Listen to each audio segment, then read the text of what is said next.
Sur l'islam aujourd'hui, Charles Gave. Oh bah j'ai toujours Islam de France. Ça n'existe pas. J'ai toujours porté le même regard sur l'islam, si vous voulez. Je suis né en Syrie, hein, donc j'ai vu le Moyen-Orient dans ma famille, etc. Aujourd'hui, il n'y a plus de juifs au Moyen-Orient, sauf en Israël. Les chrétiens se font massacrer tous les jours. L'islam, c'est la seule religion où le prophète dit ceux qui disent du mal de moi, vous devez les tuer. C'est-à-dire l'ordre du prophète qui vous donne, c'est de tuer ceux qui disent du mal de lui ou de Dieu. C'est-à-dire qu'encore une fois, c'est une atteinte monstrueuse à la liberté d'expression. La liberté d'expression, ça ne se réglemente pas. Le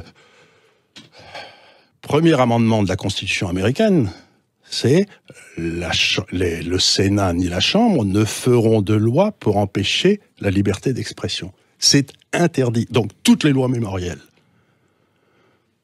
toutes les lois pour la haine et tout ça sont des atteintes directes à la liberté d'expression et sont inadmissibles et anticonstitutionnelles. J'ai le droit de dire des saloperies. Ensuite, la justice s'en empare, et si je ne peux pas prouver mes saloperies, je suis condamné. Mais on ne peut pas empêcher un gars de dire quelque chose, même si c'est monstrueux, c'est après coup qu'on le juge. Donc encore une fois, la liberté d'expression, c'est un absolu.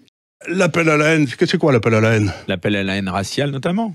Oui, mais aux États-Unis, vous avez des tas de racistes qui s'en revendiquent et tout, mais comme ils s'en revendiquent, tout le monde les considère comme des oiseaux et personne ne s'intéresse à eux. Si vous voulez, c'est un petit peu, il faut revenir au freudisme ici. Si vous empêchez les gens de dire des trucs, ça leur file des boutons et ils deviennent encore plus méchants. J'ai le droit de dire que l'islam est une saloperie. Écoutez, à partir du moment où vous dites il faut tuer ceux qui ne croient pas en Dieu, ceux qui ne croient pas en l'islam, à partir du moment où l'homme et la femme la femme est inférieure à l'homme, à partir du moment où le non-musulman est inférieur au musulman, à partir du moment où il n'y a pas égalité du droit, etc. Et n'oubliez pas que c'est incréé. C'est-à-dire que vous ne pouvez pas changer le texte. Il a été dicté par Dieu.